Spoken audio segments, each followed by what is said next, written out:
amount. School districts, your PI districts, your low PI districts tend to have a lot of PI schools. Am I correct? PI tend to be, right? Yeah, not necessarily. It may vary, but okay. First of all, let's get some data. Okay, Yeah. let's look at these really hardcore PI districts with a lots. We can make it 50% or more, 60% or more of PI schools, where we really need to put in our resources, because schools are all linked with the districts. And we'll keep talking about building school capacity and district capacity. We have to build both. So that's where I think, even we should hone in, that's a 1, 2, and 3. 4 and 5, we call them the push schools or push districts. Maybe, a little stroke and push in a short term. But the long term, we have to start somewhere, especially we are kind of out of compliance on many things anyway. So it's to kind of take a step at the really low, your PI district alongside with their PI schools that have 60 or 70% more than anybody else. May I just add a little piece of information that would address this a little bit? There actually is a funding category in state law, it was authorized just last year, for supporting districts with either large numbers of PI schools or large percentages, because you could have a very small 2-school district with 1 or 2 schools in PI. And the funding source is, under federal law, it requires states to reserve a portion of the Title I Part A basic grant, 4% of that grant, and becomes the source of funding in California for our statewide system of school support and for the various state sanctions at the Title I schools. But also there's $5 million set aside in this year's budget to provide funding for those districts with large numbers of PI schools and large percentages. So I just wanted to make you aware of that. Ken, please. A couple of comments. One is I want to tell the staff how much I appreciate this remedial course in what we got here today. I've known parts of this for a long time. To see this put together and get this review has been very helpful to me, especially as a new board member. And Joe, I wanted to comment on yours. I've wondered often where the state board was in this whole process, and your emphasis on how you really push this as a board is encouraging. So I appreciate hearing that. I also agree that we need to concentrate on the API. I think our schools there are a number of schools out there doing great work, getting penalized by some of the requirements of the feds, and I'm distressed by that and hope that we can find a way to keep moving forward. So thank you very much. Thanks, staff. Other board comment? Okay. Well, let's take the speaker and we'll go from there. Speaker would like to come forward, please. Tom Amarello. I just realized I wrote it down wrong. It's supposed to be an M there, not a... You can say your name into the microphone. Hi, I'm Tom Armelino. I'm a superintendent up in Redding, California. I was notified on March 21st that we are a PI district. We do not have any PI schools. In fact, we have, for the last 5 years, we have 2 schools. One's a community day, one's a charter, but of our other 7 regular ed schools, 4 of those have been a California Singing School. 6 of them have been California Title I high achieving schools, and one of them has won both those awards twice. We're very perplexed, not exactly sure what it is that you're looking for us to do. We qualify as a district because our special ed students' scores are lower than our regular ed students. And although we have dropped our referral rates by 38% over the last 4 years, we have 38% less kids being referred to special education because we have a Title I reading and writing program with reading specialists in all of our schools. Of your 9 components, we're doing every one of them. We're very, very successful. We're being lauded for that success, but in the meantime, we're being asked to kind of go through this process. I wanted to also let you know, just kind of personalize this a little bit, that I've got some information I want to share with you. Now, when we met with staff recently, you know, we've had to send letters home to parents, and I've had folks call me, and we've met with staff and met with our board members. As I met with our staff, particularly our folks in special ed, are devastated. These are heroic people who are doing incredible work with kids. And one staff member said, Tom, I think what we need to do is we need to refer more kids to special ed, like we used to. Because if we do that, that will bring our percentage of kids up, and our score will go high enough to stay out of this PI for a while. It's absurd. That's the last thing we want to do. Last week, a third grade student and her mom showed up in my office in tears, worried that her incredibly talented and caring resource teacher was going to be fired because of her low test scores. In the past month, we've had requests from our special ed staff to go back to regular ed programs. They want to get out. Just over this one particular thing that's happened in the last month. So That's 2 minutes. I encourage you to go with the PI or the API system. Our schools are all showing growth. We're averaging over 130 points per school in the last 4 or 5 years. So something needs to happen. It needs to happen now. Last thing is, we don't need the money. The money isn't, we don't need it. We got enough money for what we're trying to do. We're happy with what we're doing, and we also have to spend it by November. So I don't know how that's going to make a change in our system. So. Thank you. Hi, I'm Dick Bray, Superintendent in Hesperia Unified, and I have the same exact situation. I'm a program improvement district. I have no program improvement schools. I'm a district of over 18,000 K-12 students, and we have an early intervention program where we catch kids before they fall far enough behind to qualify for special ed.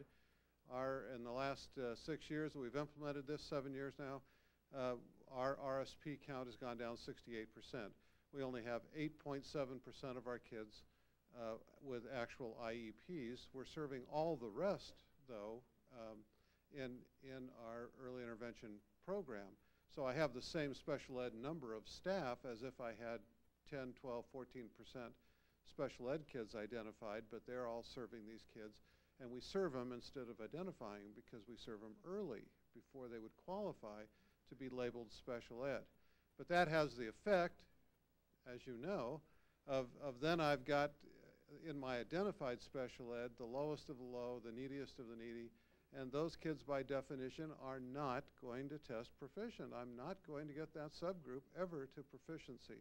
So we're sunk. We'll always be, under the current rules, a program improvement district. And I want to also say, as I've been talking to my various school staffs out there, this is really, devastating is a good word.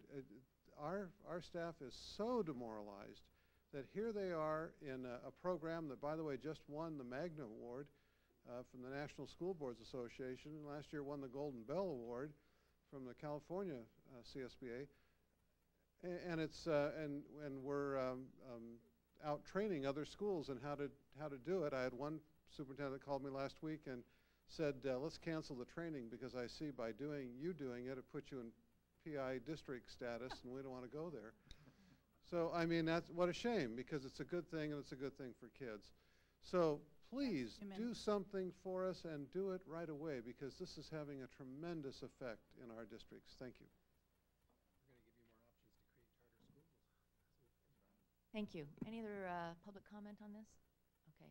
Madam President, I just wanted to kind of clarify where the department is and where we are on this.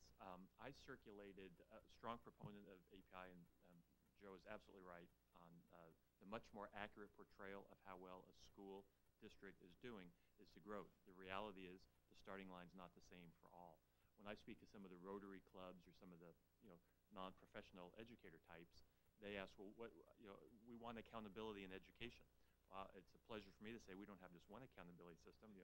Unfortunately, we have two. And then the analogy I use is the federal government has a high jump bar, and they want a certain percentage of the kids to get over that high jump bar, and that bar is going up now just about every year until 2013, where they want 100% of the kids to get over that high jump bar by our definition of proficiency. And then our accountability system is based upon the long jump, that you want to see improvement in that jump every year. I circulated a letter amongst my colleagues, made 49 telephone calls last year. I think some will remember, Joe will remember, and I think Jonathan might. And I had 16 of my colleagues readily step up to the plate and agree to lobby with me in Washington for a growth model as to be a component of NCLB. And I can tell you just about every one of my colleagues said it's the right thing to do, but for different reasons, election year and other things, didn't want to sign on. One thing that Wendy didn't mention that I think I'll say something good about NCLB is the focus on subgroups. And the NCLB actually had 2 more subgroups than we initially had under API. We've now conformed. But we also have strict accountability for our subgroups. We want to, we didn't focus on that today, and maybe we should have, but we also have the growth model for subgroups now, and we expect, the term we want is we have 80% of the growth target for the school to meet that subgroup performance. Now, some of us think we ought to look at that and have discussions of that and improve that, ratchet that up. And so maybe you do 120%, just throw a number out, of the subgroup in order to meet the growth target for a school. That may give some concern to some in the audience, but that's a way, if you're serious about having discussion to close the achievement gap, that will focus on that serious discussion. So I think the subgroup is something that probably doesn't need to be said, but I will anyway. We're always going to have decile 1 schools, just by definition. And if you hear of a school and we have a celebration, as we should, the school leaves decile 1, that's great, but guess what? You're going to get somebody in decile 1. So that's not a reason to jettison, our entire accountability system. And then the last thing I kind of whispered to Alan, and he remembers a couple of weeks ago, I remember calling him and looking for a little guidance and counsel, is we had from the federal government on PI districts initially, 1/3 of our districts with their initial definition. The governor helped us to get the attention of the folks in Washington so that we could change some definitions and really focus on those that are most needy. So we ended up with 140-something PI districts, which I still think is too high.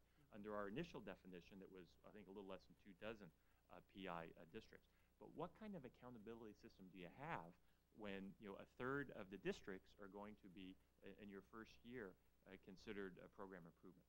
So we were able to get, if you remember 2 months ago, more time on this and fewer districts, which was a very positive step. But Joe is absolutely right. The growth model is the way to go. It's a much more accurate portrayal in terms of a school's performance, and will help us focus resources, I think, where we need them the most. Thank you, Jack. And this is difficult for new board members. You're jumping into something we've grappled with for some time, and I really appreciate, Wendy, the presentation and the way you've parsed this out with some of the charts here. And I think it's a correct direction in terms of focusing on decile 1 and 2, and I do agree with many of Joe's comments about, and Jack's comments about focusing on growth in our API model. Although in a agenda item coming up soon, we're going to talk about perhaps ratcheting up that API growth model up in a number of ways that Jack just talked about. I think we have to think, how can we help districts preemptively so they don't fall into any number of the accountability systems that we have, programs that we have. How can we think about this strategically given the limited capacity that we do have? And finally, and Joe talked about this, and I think it comes through with our SAFE process, how do you build capacity at the school site and the district level and support at the district level in terms of turning around student achievement? That's really a crucial issue for us on the state level and at each district and school site. We have to build capacity at the local level. So thank you so much, Wendy and Laura, to the CDE staff for this seminar. It helps us continue the conversation, and thank you. Any other further board comment at this time? But you do have one more speaker. I think Joe would like to speak. Oh, okay. Thank you. Thank you. Just quickly, Joe Beam, Learning Disability Association, 385,000 kids in California with learning disabilities.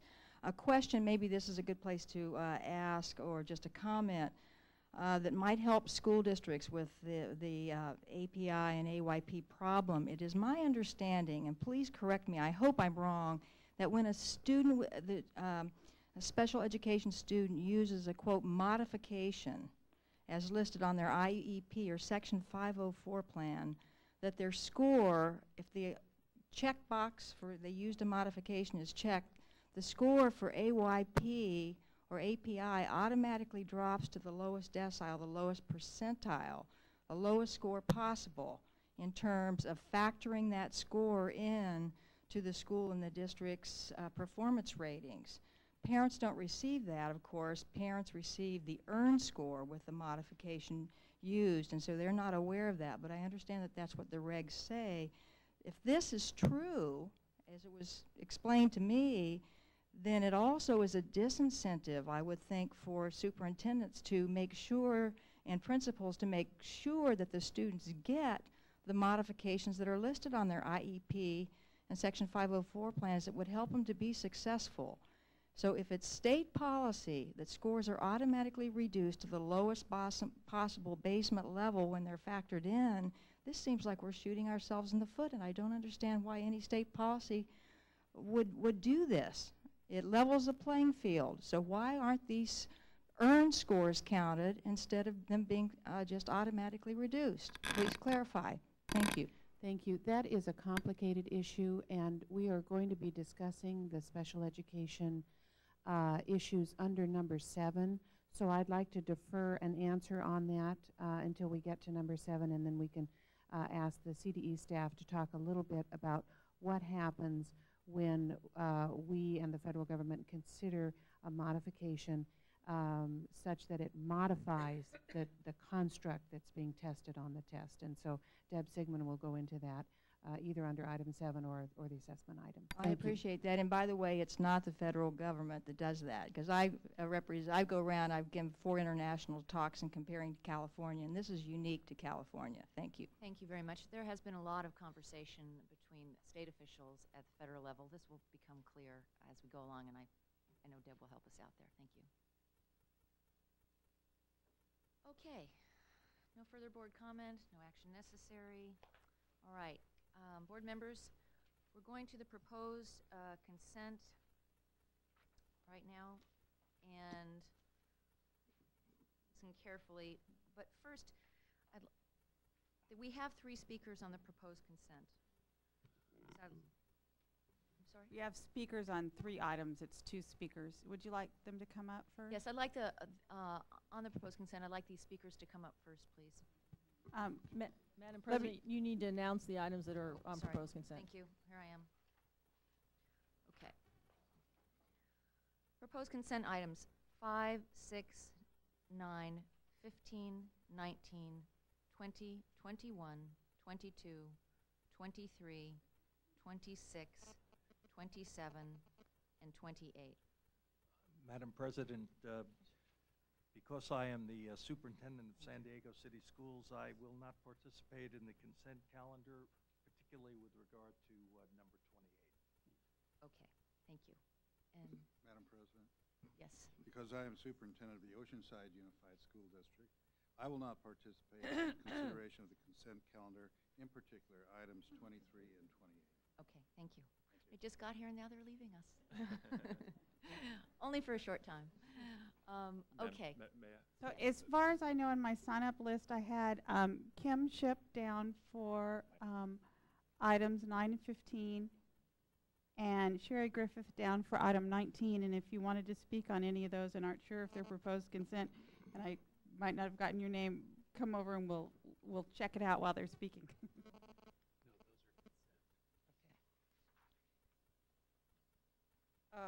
Kim Ship, Oakland Unified School District, representing the common man, parents and students. I just want to comment on item 9. I know it's just for informational purposes, and it has to talk about the approval of the local education plan. We just heard a lot of comment about SATE and IIUSP and program improvement.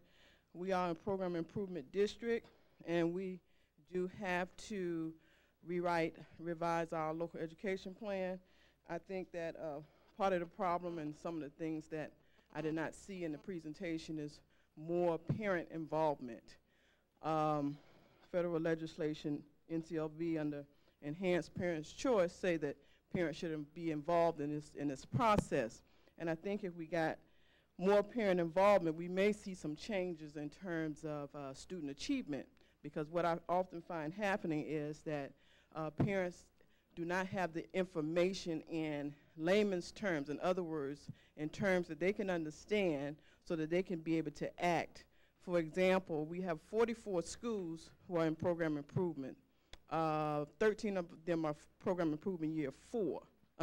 Yeah, 4. And when I go out and survey the community, many parents and teachers said that they were not given the information when they were in program improvement year 1, 2, 3, and 4. Something as simple as, if you don't turn it around within the next couple of years or so, these are the circumstances that you may be faced with. So consequently, we have a lot of uproar in terms of reconstitution, whether or not we're going charter, et cetera, et cetera.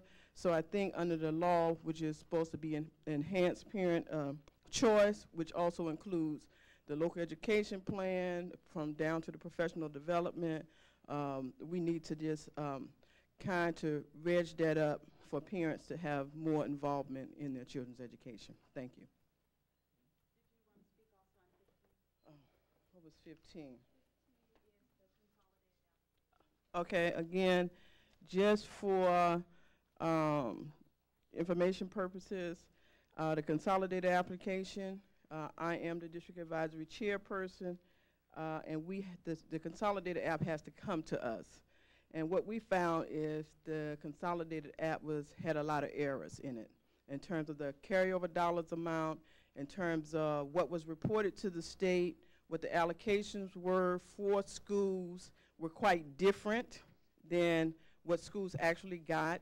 For example, they show one of our high schools getting $300,000 in carryover, but the letters that went out to the sites showed that that site was only getting about $150,000 in carryover.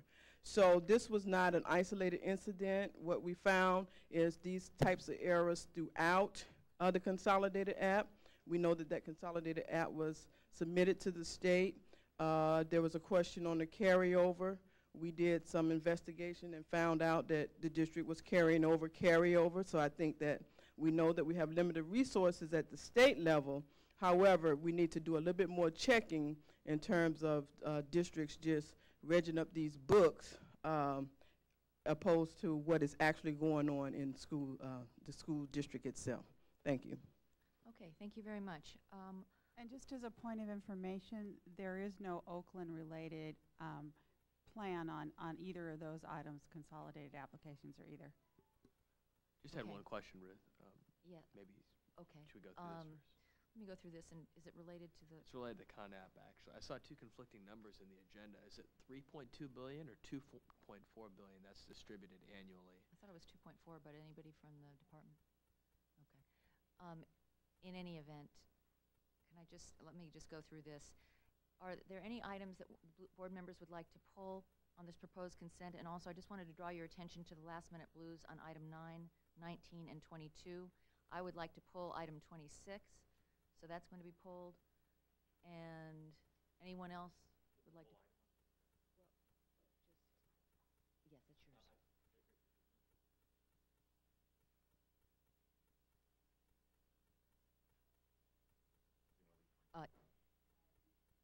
Take that back. Item 26 remains on the proposed consent. Superintendent O'Connell would like to say a word about Madam item President, 26. I would. And we had one issue that I had initially asked the president to look at, and it's on it's number 703 on the charter school. And while they've adhered to all of the requests that we've made, I'm simply aware of an individual involved here that has not always made decisions in the best interest of kids. And so I want to just put the individual and the board on record. We're going to be following this one extra carefully, and that's 703. And I want to communicate that I've let the board know we'll be watching very carefully. So noted. Thank you. Okay. Are there any proposed consent items that board members would like to pull? Okay. All right. We've already had our public comment. Nobody. Okay. May I have a motion then for staff recommendations to approve 5, 6, 9, 15, 19, 20, 21, 22, 23, 26, and 27, and 28. So moved. Jonathan, second by Yvonne. All those in favor? Any opposed? Okay. Motion carries. Thank you. Thanks. Okay. Alan and Ken can come on back. All right. Now we are moving on to item 4. And that, Wendy, you're back up. A lot shorter item. Item 4 has to do with your adoption of regulations for the definition of significant growth for the high priority schools.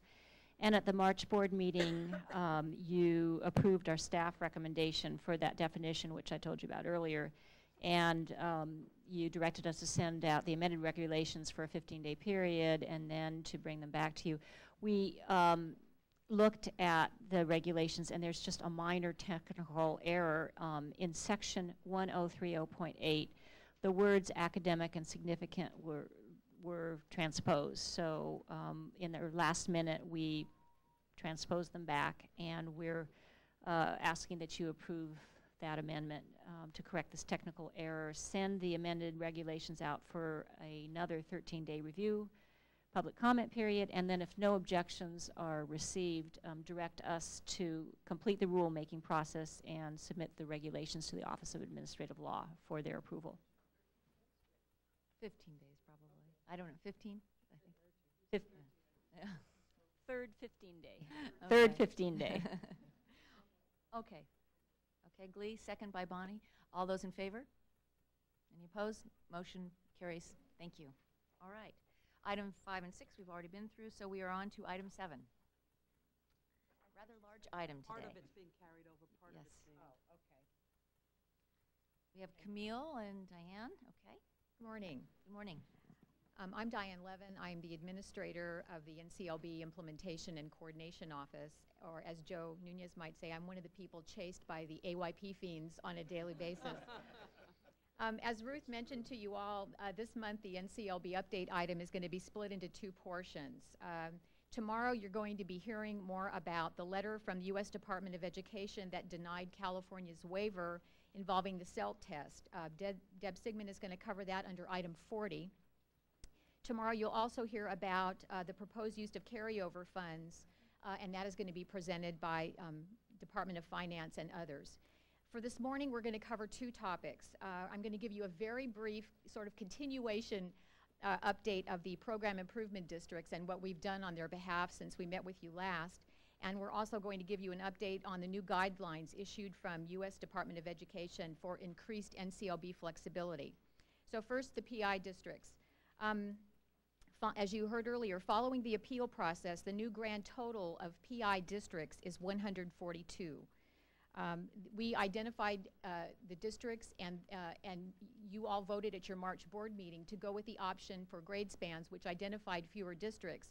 And subsequent to the board meeting, we sent out the official notification letter. As was mentioned earlier, that letter went out in March. We sent a follow-up letter on April the 13th. We sent it electronically with a hard copy follow to superintendents, and it elaborated on the requirements that PI districts have to do and the sanctions that are imposed on them as a result of their new PI status. To help districts further, we conducted a webcast on April the 26th that was broadcast around the state, and it gave viewers who consisted of not just PI districts, but some districts that are potentially in the future going to be identified for program improvement and who are very interested about what they need to do and what they need to prepare for. So we kind of gave them a real in-depth overview of the requirements, and we also allowed them an opportunity to ask us questions so that we could clarify information and address areas of concern to them at that time. So that was a very positive experience. We received a lot of good feedback for that. We're also going to present to you California's response to U.S. Secretary of Education Margaret Spelling's announcement of April 7th, in which she's calling these new NCLB guidelines called Raising Achievement, a new path for No Child Left Behind. This new policy touts additional alternatives and flexibility for states, provided that they can demonstrate that they're raising student achievement and closing the achievement gap. Of particular interest to us at this point are the following statements from the guidelines, and I quote. She states, "We are in the process of convening a working group to find appropriate ways that growth models might be used to measure academic achievement. We will convene expert researchers and leading practitioners on this topic." And here's the quote we love. "We are open to suggestions on how we can better understand how a state can use a growth model to meet the guiding principles of No Child Left Behind." So in response to this new potential for additional flexibility, we have developed a position paper, and it details how California might make modifications to our own API that would better enable us to use our growth model for NCLB accountability purposes. In addition to sending this paper to state board members for your review and consideration, Chief Deputy Superintendent Gavin Payne and CDE staff have vetted this paper with members of the Education Coalition, with legislative staff, and with chief state school officers from around the country. Gavin will now go over the main points of the paper and discuss with you the possibilities for us to pursue more flexibility with NCLB.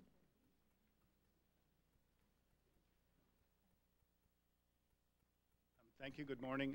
As it's a little bit before lunch, I'll take up very little of your time. In fact, the compendium of Member Nunez and Member Gill and the PI district superintendents out here have given you the constellation of what we're dealing with in terms of our faith in API versus AYP. I think the new flexibility that's been offered by the Secretary, if we take her up on it and if we go forward fairly quickly, is something that could benefit the state greatly and in fact could benefit the federal government as well. We hear from people in Congress and we hear from people on the Hill who are staff, and we hear from members from the department that they acknowledge the importance of considering growth model.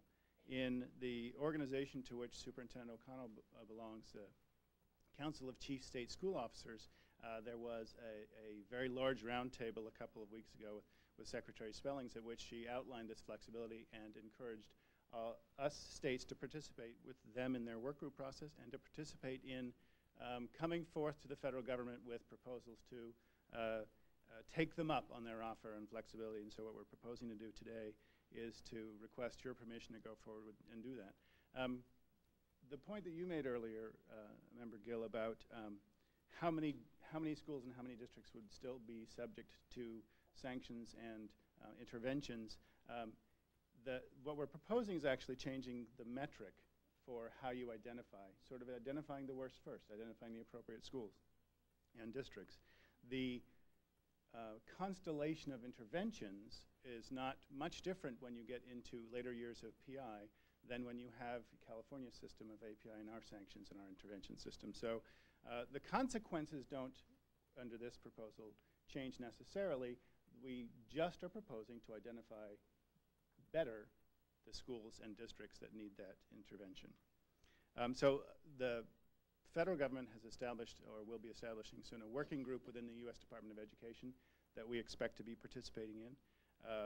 The Council of Chief State School Officers has established such a working group to inform the department's discussions, and we are definitely part of that group. California's growth model, as opposed to another state's or Tennessee's or something, is duplicated in a couple of other states, and I think we can very easily inform that discussion with federal government, and I think we can very easily demonstrate to the federal government that our metric for identifying is a superior metric to getting at what all of us have, our shared goals. If the board seeks to go forward today, then essentially what would happen for our process here is the same activity that happened when we first went through our workbook submission to the U.S. government.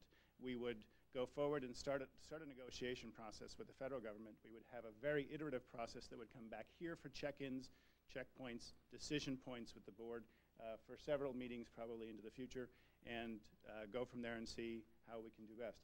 If folks have particular questions about the items in API that might be on the table, then we can answer those and talk about those a little bit too, but at this point I'll pause and see if there's any questions. I'd just like to let the board know that there is a last-minute blue on this item. It's from Gino Flores, and it includes the paper that the superintendent alluded to that the department has been working on with the constituent groups, talking about ways in which the API and the AYP might be brought together. Board members do not have to buy off at this point on all the specifics in that paper. What you might consider doing at this point, though, is expressing a willingness to start these negotiations with Margaret Spellings to begin finding out exactly what flexibility is available And then, as Gavin said, when there are some specific things that might work for California, those would come back to the board for decisions. Certainly. As Member Nunez pointed out before, we very consciously, this board took the stand that said we are not willing as California to deconstruct the API in order to conform it to NCLB requirements. And as such, there are some things that you can do to API which we think could make our case better to the federal government, but it is a spectrum of things that we could do that we would certainly negotiate with the board for as minimal a goose, if you will, of API as would be required for federal necessity. Beans and gooses, geese, excuse me. Madam Chair, yes. I just want to thank Gavin. He did come to the Ed Coalition with a preliminary document and met with the folks, got feedback. People really appreciated that. That was very nice. There are some issues that people want to continue talking about, but I think it's important that we have these conversations and that we move forward, and that that we participate in these. I mean, that's all we've been asking for this all along. So not to participate would be a bit disingenuous. Right. But we've also shared along the way with board liaisons. One thing also that it sounds like is made clear by Secretary Spellings is just the focus on closing the achievement gap. And one of the adjustments was to look at the subgroups, and therefore if they're much lower than other groups, then that 10% or 5 to 10% growth would be different in terms of actual points that would increase. Now, would there also be separate goals if it's or would it just be at 10%? Well, in terms of the subgroup proposal, our specific idea is to set individual targets for subgroups, their distance from the goal of 800, just as we set that target for schools. And so in some instances, in many instances, your subgroup goal individually at a school will be more stringent than the school-wide goal. From that perspective, we actually could conceivably have a system in California that is more stringent for subgroups, that is more ambitious for subgroups than the federal government even requires. And I'd like to bring the board's attention to page 8 of 9 in the Last Minute Blue by Gino Flores, in this document, which is a very good document and outlines the difference between the status model and the growth model. I'm sorry. We don't have it. We don't have that one, Madam. Okay. Well, I apologize. Mine's white. I don't know. We don't have it says, that one. okay, The blue one. it's Last Minute Blue, Number item 7. This is from Gino Flores, not from Catherine Barquette. I have a white one. Is that the same? Yeah. That is it. Okay. No. Right? Okay. Hold on, everyone. We will get you the document and we will talk about it. We'll Part of the confusion comes here is that members, you have actually 2 last-minute memoranda for this item. One is the last-minute memoranda on the flexibility for API. The other is a last-minute memoranda that you should expect to talk about tomorrow with flexibility. You don't have it at all. What page again? Page 8 of 9.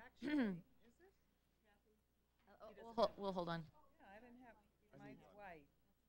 Okay. And part of the confusion is that item 7 is really a 3-parter, as Yes. Gavin just said. So it's a very large item with a lot of issues. What's part A and part B? Anyway. Okay, I know. I'm using the semicolons in the Yes, descriptors. exactly. That's Yeah, you're right. right. I Yes, do the blue- apologize it's the for the blue. Yeah, I apologize for the confusion. There is a lot happening around item 7, and in order to try to take advantage of some of the very small federal windows, we are putting things on the agenda very quickly. So again, though I think what the board can do at this point is take a look at the general ideas and put forth a general direction and not agree to any specifics until those things can be worked out and brought back to the board with more time. Right. So does everyone have item 7 from Gino Flores, Deputy Superintendent? Yes. Okay. On that document, page 8 of 9, and overall this document is very good, this position paper about the difference of the status model versus the growth model, It takes into account, advocate for growth for all students, for subgroups, and it's very well done. And part of this, in page 8 of 9, is a discussion about criticisms of our API system, in which we could, not the system itself, it works, it has integrity, but that we could make it, we could ratchet it up, we could make it a little, ask more of our schools in terms of growth. And so I just wanted to draw the attention of the board members to this page, and when Jonathan started to talk about that, calculate annual API growth targets for numerically significant subgroups at districts or schools. Number 1, I'm reading, thereby requiring higher targets for lower performing student subgroups. So that's important. The discussion is of doubling the annual API growth target from 5 to 10%, recalculation of growth targets for school districts, and also number 4, the statewide performance target of 800 to 875. So that is a discussion that we will continue to have on these items, but there's a general sense that we want to discuss with the feds and send a strong united signal that we want to move to our growth API model. So that's the context for this letter. Now, inevitably in this conversation, I'm sorry. I was just going to emphasize that Jack actually specifically talked about the subgroups. I think that's where our credibility is the weakest. And so if we at least set them, Jack wants to go 120, we can do 120%, but just having them equal would go a long way, I think, to giving us our credibility on the API. That to me has always been the one that causes the most credibility gap. Now, inevitably in these conversations, the second part of the conversation is, well, who will we identify if we do make these modifications to the API? You know, how many fewer districts and schools will be identified? Attachment 3, I refer you to attachment 3 of your blue, which is the 4 models and an explanation of how many districts would be and schools would be identified. Excuse me, schools only. And if you want some greater explanation of that, Mr. Padilla is available to walk through it.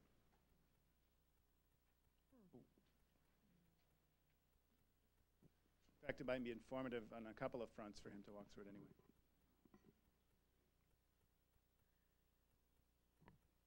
anyway. Maybe you could address. Gill Padilla, Policy and Evaluation Division. I wanted to point out a couple of things on these numbers. Do you all have the chart in front of you? Especially with the new board members. Attachment 3 in that same document. What we did is everyone always wants to know if you're changing anything in the API, what are the consequences in terms of more or fewer schools that are identified as not making their targets and making their targets. So what we've done is take the 0304 growth and then applied the new rules. And I want to point out that a couple things aren't here. We used 800 as the target, the current target. We weren't suggesting in these simulations anything above 800. So the current model is 5% distance to target. That's A. That's under the column 1 of the first table. These are existing percent, where it says all 48% of schools made their targets this last year. It was the lowest year of making targets in the history of the API, so you have to keep that in context. And then we move through the various models. Model 1 simply ups the target from 5% to 10% and leaves the subgroups as they are, as 80% of the school-wide target. And you can see the effect of that. Model 2 then adds the subgroup as its own, essentially as its own school. So the subgroup has to go 10% distance to 800. So if the subgroup is at 600, the difference between 600 and 800 is 200, 10% of that is 20. The subgroup has to grow 20. If the school is at 700, the difference between that and 800 is 100. The school would have to grow 10. So it essentially doubles that target in numerical values of the API metric. But keep in mind that the subgroup is always a target from where they're scoring currently, 10% to 800.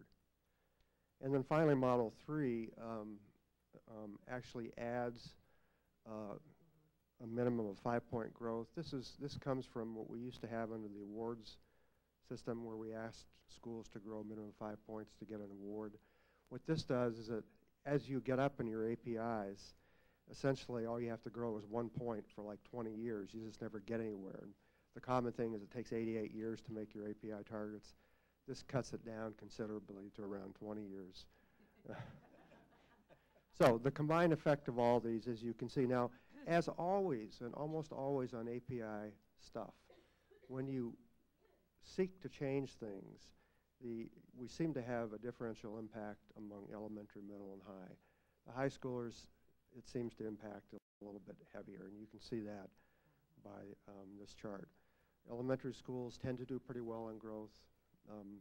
It does stagnate a bit in middle and high schools.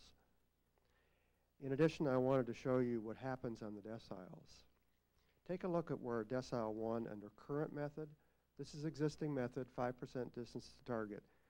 And I want you to look at decile 1 in view of what you heard from Wendy and others on this.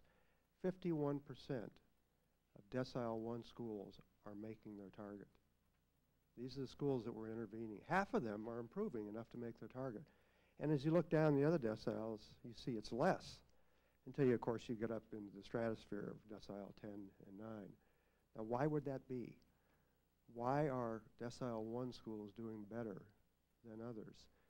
The answer is in a design facet of the API. We actually loaded it to give more improvement, more credit for improvement from far below basic to basic and from basic to proficient than we did from proficient to advanced. We call it a progressive system. And the board deliberately thought about that in the beginning. The whole API system under PSAA was designed to make low-performing schools, to give them a chance to show improvement. And it's the very reason that I think that we really feel that the API identifies the right schools for AYP purposes and program improvement versus the status high jump bar that Jack talked about.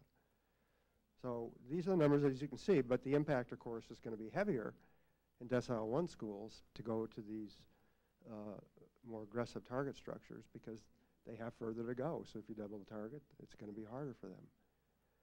So this is the extreme case of 10%. We could also do a more of a metered approach and go up 1% a year or for 2 years and then move it up an additional percent in a few years. All these are possibilities. At this point, we just wanted to show you the overall impact of the sort of full approach under Model 3. Questions? Actually, Bill, what's interesting to me is that under any of these choices, you end up really flattening the differences between elementary, high school, middle. Do you know why that happens? I mean, it's because the range is fairly big in the current model, and then it really drops under virtually any change you make. I'm just sort of curious about that. Yeah, you know, that could be true for this year. I don't know if it's going to hold for other years. The thing with the API is that you can go up a lot one year and kind of flatten out and then go up a third year. So I couldn't say at this point. And the approximate number of schools in each decile is 800, how many? 800? How many schools? That's about right, about 800 per decile. One question that remains on my mind is just in regards to if a school achieves the magic 800 1 year, then it drops to, obviously I don't think this would ever happen, down to a 400, the growth target. Once they drop to the 400, kind of it changes all over again in terms of moving towards that proficient level. I see that as a possible point of exposure for us. Well, the board has established 800 as the interim target. So once you get up there, you don't have to grow. If you stay at 800 or above, you're going to make your target. But if so if they go below, if you drop though, your target, right? Yeah, and I'm not anticipating that it would happen, but I can see some criticism coming to us around. Okay, you're lowering the growth target in subsequent years because there was a drop in scores because they were at 800, they dropped to a 400. Their growth, they'll grow 10 points and be at a 410 or 10 points, 440. So they'll meet their API because they move from 400 to 480 or 440 in the subsequent year. So those are some of the weird things that, I mean, I think we need to be prepared to react to, respond to. Thank you.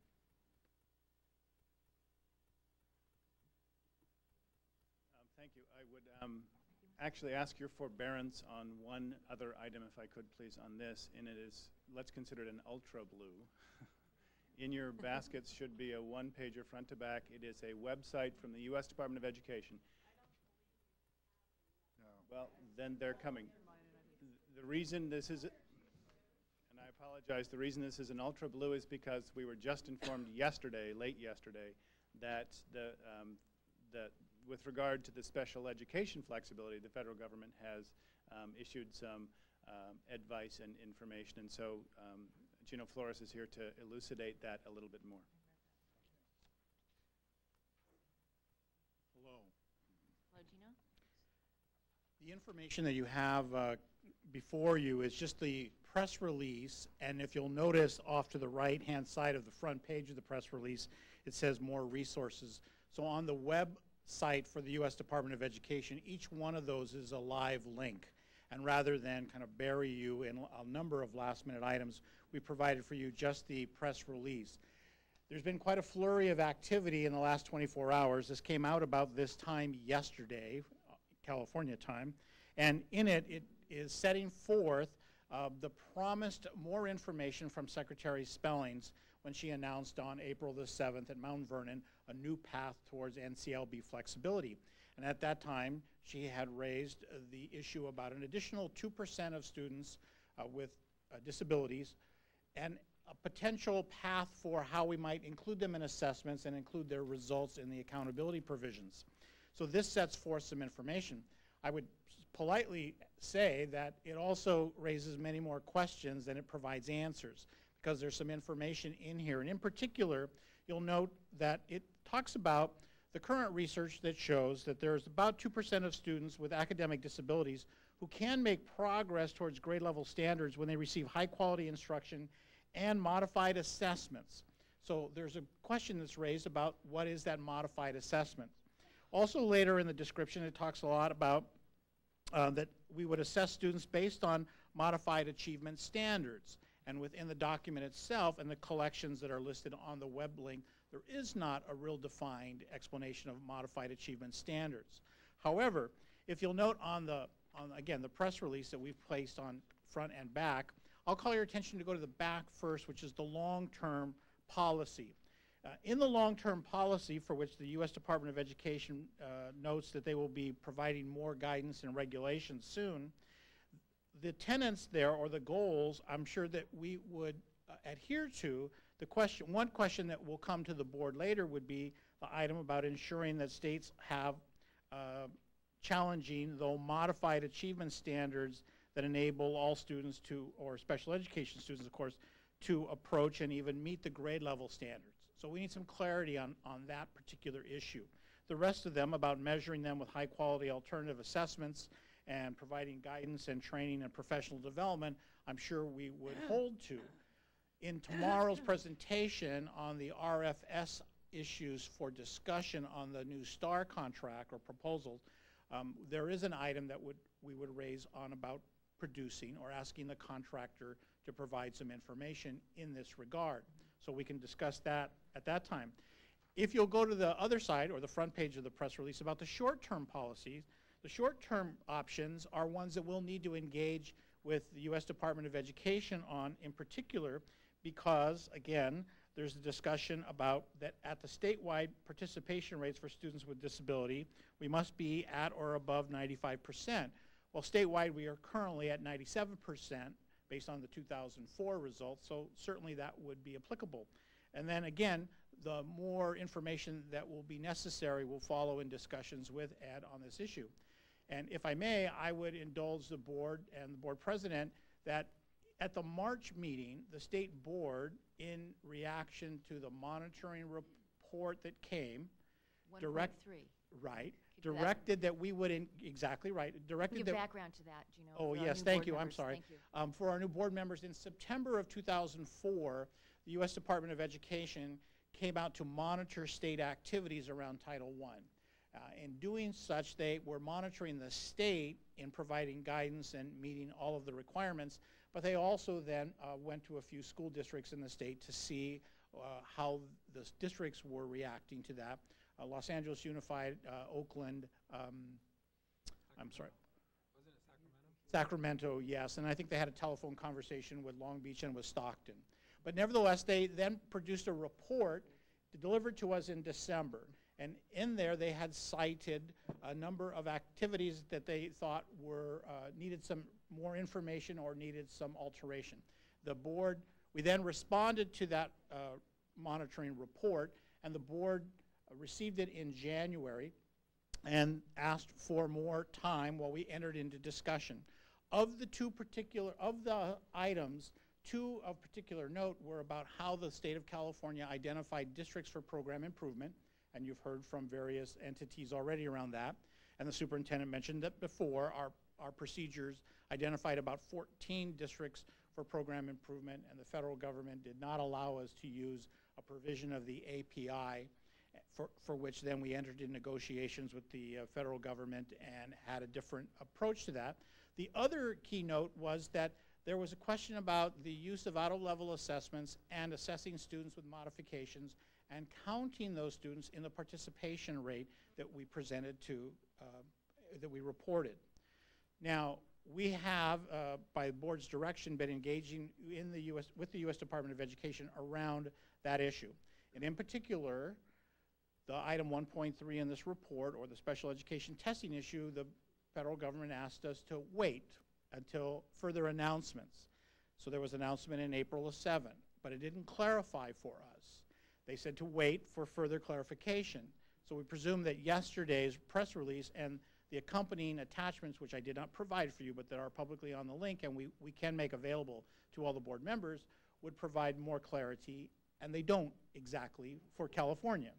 So that is why I would ask the board, if we may continue with your direction, to engage in conversations with U.S. Department of Education around this issue on assessing students with disabilities and around out-of-level assessments and the modifications issue for counting for participation, and then to engage further about this issue of modified achievement standards and how we might meet the short-term options while the board decides on a more long-term option goal. So it seems as if this press release raises more questions than answers. Yeah. Yeah. Gino, there are other states that are dealing with these same problems, and I remember a discussion we had, I don't remember if it was in March or prior to that, about the fact that some, by using the words modification, the language we use was like a red flag. Am I right in that recall? That because the way we said it kind of said to the federal government, no, we shouldn't be doing that when we're testing children with disabilities. I remember that conversation, and I'm wondering if modification and accommodation. Yes, that was the modification and accommodation. Because we used the wrong word, we got sort of red flagged for that. But I'm just wondering if this confusion again is over those same words, and also whether or not there are other states that are dealing with the same issue, and what is your contact with them in terms of how they see it and how it could be changed or solved. In response to your comment, the issue, we do have testing variations. The board has established a policy for testing variations. Mm-hmm. We've placed that description on our website and make it available in all of our trainings when we do our annual assessments for both STAR and for Casey, as well as for SELF. In that description, the accommodations are those which are, and there are various types, some that are allowable for all students, and some that are allowable for students that have IEP or 504 plans, and they are allowed those. We also have a separate set of variations for which we call modifications, and the modifications are such that they alter the construct of what's being measured. What we've discussed most particularly would be our tests involve calculations for mathematics. So a student who uses a calculator then has altered the construct of what we're measuring. Same goes with reading. Someone who has the test read to them then is not engaged in reading that themselves, and the board has defined that as a modification. That was a separate issue for which, when we had discussions, the U.S. monitoring report said that those students who engage in that type of activity should not be counted for participation when we calculate our participation rate. That was one of the objections that this board had, and so did the department in our approach. And that's the part we're still in negotiations with them on. And I think it became a problem of federal law and IDEA versus what the NCLB was doing. So it's in Correct. conflict, and we have not had a clarification, as I understand what you're saying. But I still think it doesn't answer Ruth's question, which is that's how we deal with it. But how do other states deal with modifications, accommodations, alterations? Well, the note in Because I recall them saying that we're unique in the way we deal with it, and every other state, we're the only state that does it. No, that's out of level testing. that was out of level. Which are That was out of level. Now, this press release, again, right. And in this press release, when they acknowledge or they note modified achievement standards, again, as I said, in the last 24 hours, the department has been engaged in conversations, phone calls, emails to get some more clarity. There are some states, I believe Texas is one, I could yield to Alice Parker, who would probably know more particularly, but I believe Texas is one that actually has defined modified achievement standards. In other words, curricularly different from what every student would be expected to learn at a particular grade level. A key issue in connection to there, which is captured in their long-term goal, would be that your modified achievement standards get the student to or very close to the proficiency or expectation by the 2014. That's the part in which we would probably need some additional information on. I think that's probably the key point to which you were asking. Well, that's a big part of it, but the other part of it, again, is the fact that we're not alone with this, and the resulting factor is to have, like the PI districts, as came up earlier. Part of it has to do with the fact that we have had accommodations or modifications in certain subgroups that change everything. And so it seems to me the dialogue not only should be and continue to be with the Federal Department of Education, but also with the other states into figuring out a way to do this, because that subgroup is never going away. So you have to figure out a way to make them grow and for us to educate them to the the highest point possible in achievement, but figure out a way to measure it and to provide that education and to test it. So that's my point. Yes. It's other states I would like, some information on if you don't have it, that dialogue. Well, we had two superintendents testify this morning actually to this very issue. Yeah. And the whole idea that they are trying to move as many students up as possible into the regular program and then getting penalized for having students still in the special ed program, and they're having the hardest time passing the tests that are Actually, Joe, I'm not clear that they were exactly on point. They might be. I think what they're doing is more a programmatic emphasis on, Elk Grove does something like never streaming. They're basically trying to do the early intervention, and maybe that does trigger over. The classical example I think we talked about was the modification was the calculator. Some states consider it a modification. We consider it a modification. A lot of states don't.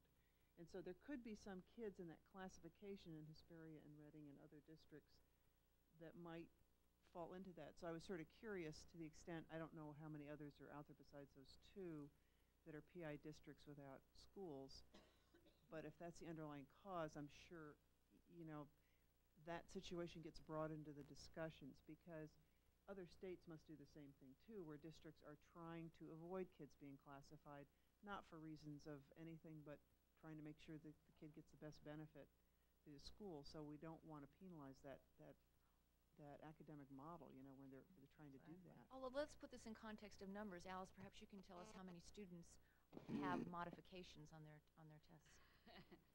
I could get back to you on that number. I remember it being very I think small, and I was surprised. Yeah, because yes, it's very small, and there's about 20,000. There's 37,000 children who take the alternate assessment, the CAPA, in California, and so there is also a small number of children. I would have to get specific data for you on that, but we can find that information out. One of the issues, Glee, that we are looking at really when we go out to support those newly identified PI districts are, so what are some of these causal factors? And also on the national level, there is a major conversation about looking at giving credit, if you will, for children with disabilities who may be able to be served in general education, not necessarily identified, or identified and then having gone back to general education, not unlike the ELL issue. I also have a question. I'm wondering how much training or, unification that we're giving the schools out there who's writing all those IEPs. Because, knowing that we have the availability to us on differentiated testing variations, then you look at